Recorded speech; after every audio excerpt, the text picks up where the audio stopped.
Cebu, muling nagpabalik ang event ng bayan, ang Go Negosyo sa Cebu Season 2. Bibigyan ng award ang 10 inspiring Cebuano micro-entrepreneur. May negosyo consultation, forums, exhibit, book signing, kasama ang celebrity mentor. Ngayong June 20, 2008, alas 8 ng umaga hanggang alas 5 ng hapon sa Cebu International Convention Center. Huwag na magpahuli, kita-kits!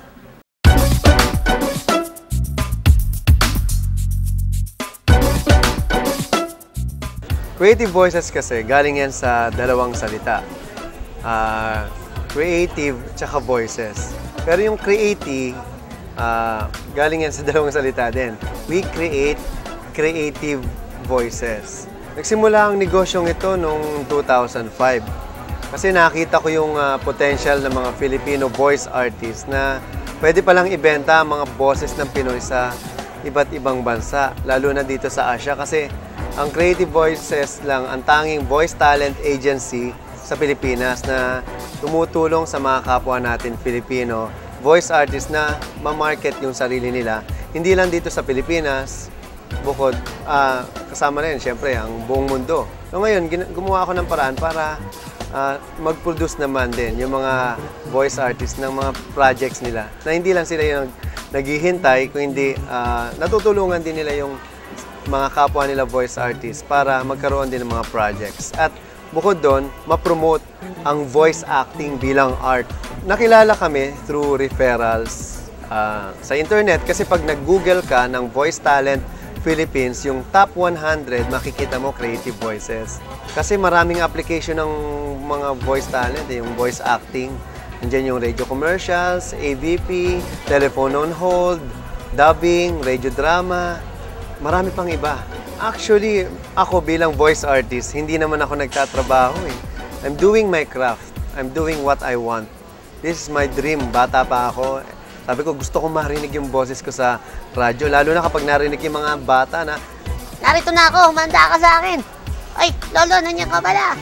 Sandali lang po, hintayin mo ako. Mabagal akong maglakad eh. Ganon. So, pag ginagaya ko sila, hindi ko alam na di-develop pala yung voice acting skill ko. Hanggang sa nag-aral ako sa UP, gumawa ako ng kursong speech communication, nag-masters ako ng broadcast communication, nag-aral din ako sa abroad, at talagang sobrang binigay ko ang sarili ko para sa voice acting. Kumbaga, para sa akin, voice acting is my life.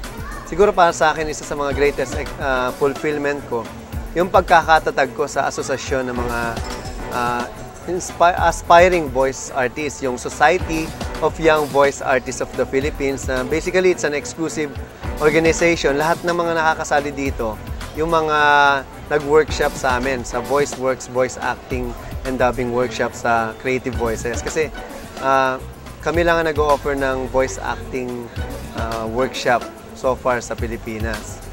At dito, pinopromote namin ang voice acting hindi lang bilang career o bread and butter, kundi bilang sining o craft.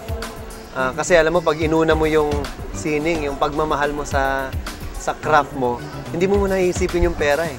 Pero kung talagang magaling ka, papasok na lang yan, magugulat ka na lang. Alam mo, dito sa Go Negosyo, kung nakikinig kayo sa mga radio commercials nila, ako yung boses na yon, yung narito na ang pinakahihintay, ang Go Negosyo sa Manila. O kaya sa mga Sibuyong, mga kaigsuunan, aniya na po ang dugay nato ng ipanghulatan, ang Go Negosyo sa Cebu. Yan, mga ganon. So, very familiar yung voice ko kasi ako yung nagsusupply ng voices for Go Negosyo. Ako rin yung nagsusulat ng mga script for radio ads nila. My future plan is to have a convention of voice artists, ma-professionalize pa ang voice acting sa Pilipinas kasi for the longest time hindi ito na-professionalize eh. And aside from that, maging aware yung mga tao na how important voice talent and voice artists are. Kasi alam mo, manood ka ng TV na walang boses, makinig ka ng radyo na walang boses, ano mapapakinggan mo? Wala. So, kami ang number 1 salesperson ng mga produkto. O, di ba, pagising mo sa umaga, may mapapakinggan ka. Bumili na ng bagong patis na kay tamis. So, yung produktong yun yung maaalala mo kagad. Saan ka naman nakita ng patis na Kitamis? Hindi, joke lang yun. Pero ang sinasabi ko dito, kung wala ang voice artist, walang magbebenta ng produkto, walang mapapakinggan sa radyo, walang mapapanood sa TV. Ano mangyayari sa isang visual na walang audio? Diba? Hindi siya maka-stand alone. At naniniwala ako, balang araw, sa ginagawa namin ito sa Creative Voices at sa Society of Young Voice Artists of the Philippines na mapapansin at mabibigyang halaga at importansya ang mga ginagawa ng mga voice artists sa buong Pilipinas. Iko, what an episode! And what a Pinoy entrepreneur ang na-feature natin ngayon, di ba? Tama, Basta may Joel. sikap, tiyaga, at of course, puso, success ang mararating. Pasok na din dyan ang product innovation katulad nga ng mga Pinoy entrepreneurs na pineature natin kanina, di ba? Who would forget yung suman na may chocolate? Wow! Nandiyan din ang Creative Voices na si Pocholo At Gonzales. iba namin guest ngayon sa ating episode. At kung gusto niya rin ma-inspire, mag-innovate sa inyong mga business, why don't you grab a copy of this book? Or this book. Yes, this is Joey Concepcion's 50 Inspiring Stories of Entrepreneurs. Ang hawak ko po ang Celebrity Edition. And this is the first book that ever came out. Why not get both? Tulad nga nasabi dito, go make your first million like they did.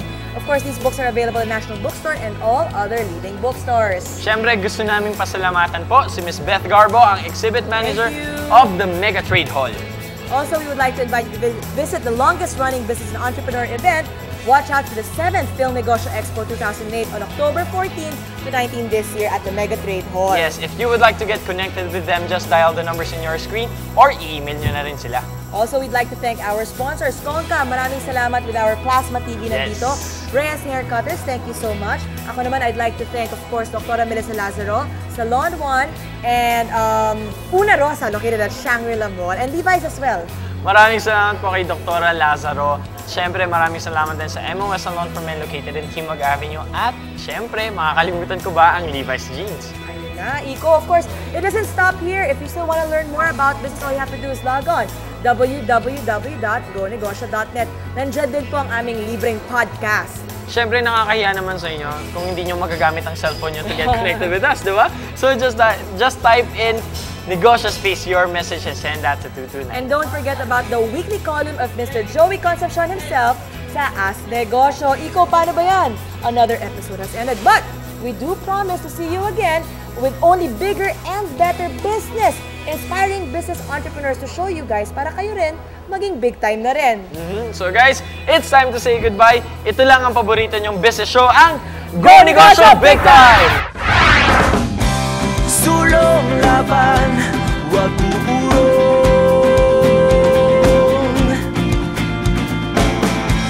Pakinggan sa iyong puso ang sigaw na dati bulong. Sulong laban, wag uurong.